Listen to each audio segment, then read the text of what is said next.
మాజీ ప్రధానమంత్రి భారతరత్న పివి నరసింహారావు గారి 103వ జన్మదిన సందర్భంలో ఆయన ఈ దేశంలోనే ప్రపంచంలోనే ఏ రాజీవ్ గాంధీ ఆలోచన ఉండెనో 21st సెంచరీకి తీసుకురావాలనే ఆలోచనతో ఆర్థిక విధానంలో మార్పు తీసుకొచ్చారు. కాబట్టి ఇవాళ హైదరాబాద్ కానీ బాంబే కానీ అన్ని రాష్ట్రాలలో అభివృద్ధి చెంది కేవలం పట్టణాలు కాదు గ్రామ స్థాయికి కూడా పోయిందంటే అది ఆయన విధానం, ఆయన ఆలోచన.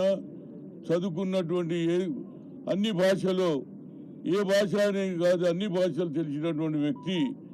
ఆయన చేసిన ఆలోచనలు ఫ్యూచర్లో కూడా నాకు ఒక అదృష్టం ఏంటంటే ఆయనను ఏఐసిసి అధ్యక్షుడు చేయడానికి మెంబర్షిప్ చేసి అదేవిధంగా నంద్యాలలో పోటీ చేసినప్పుడు నేను పిసిసి అధ్యక్షుడిగా పనిచేసిన అలాంటి అనుభవం కలిగిన వ్యక్తి. ఆ రోజులలో చెప్పిన హనుమంత్ బడుగు బలైన వర్గాల గురించి కొట్లాడాలంటే సూర్యాపేటలో బహిరంగ సభ పెట్టాను, గ్రాండ్ సక్సెస్ అయింది. ఆయన ఎప్పుడు కూడా బడుగు బలైన వర్గాల గురించి ఆలోచించి అంతేకాదు ఆనాడు ఉన్నటువంటి ఇందిరాగాంధీకి చెప్పాడు భూ సంస్కరణ అమలు చేయాలి. భారతదేశంలో ఒక్కొక్కరి దగ్గర 1000 ఎకరాలు 500 300 ఎకరాలు ఉంటే పేదవాడు ఉంటే భూ సంస్కరణ అమలు చేస్తే ఆనాడు ఉన్నటువంటి పరిస్థితుల్లో ఆయన ముఖ్యమంత్రి ఉంటే ఈ ఎవరికైతే ఎక్కువ భూములు ఉన్నవారు ఆయన భూములన్నా వంచుతున్నారు. ఆయన ముఖ్యమంత్రిని కూడా దించడానికి ప్రయత్నం చేసిన భాగం. ఏదైనా ఆయన ఆలోచనలు తప్పనిసరిగా మాజీ పిసిసి అధ్యక్షుడిగా ఆయనకున్నటువంటి అనుభవం, ఆయనతో నాకు సత్సంబంధాలు ఉండే యువజన కాంగ్రెస్ అప్పటి నుంచి నాకు పరిచయం. ఎప్పుడు కూడా పేదవాని గురించి ఆలోచన చేసే వ్యక్తి.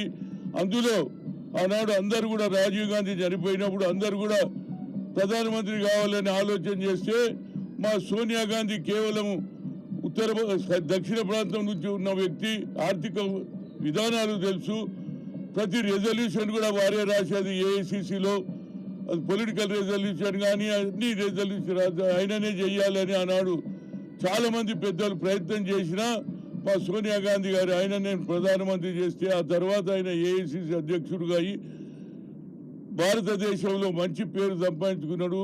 ఆయన ఆలోచనను ఫ్యూచర్లో కూడా అయితే మాజీ పిసిసి అధ్యక్షుడిగా తప్పనిసరిగా నా ప్రయత్నం చేస్తాం. ఎందుకంటే ఆయన అడుగుజాడల్లో ఇవాళ మా రేవంత్ రెడ్డి కూడా తప్పనిసరిగా ఆయన ఆలోచనను ఇంప్లిమెంట్ చేస్తాడు. అదేవిధంగా సోనియా గాంధీ గారు ఇచ్చిన 6 డిక్లరేషను ఏవైతే వాగ్దానాలు చేసిండ్రో ఆ వాగ్దానాలు పూర్తి చేస్తాం.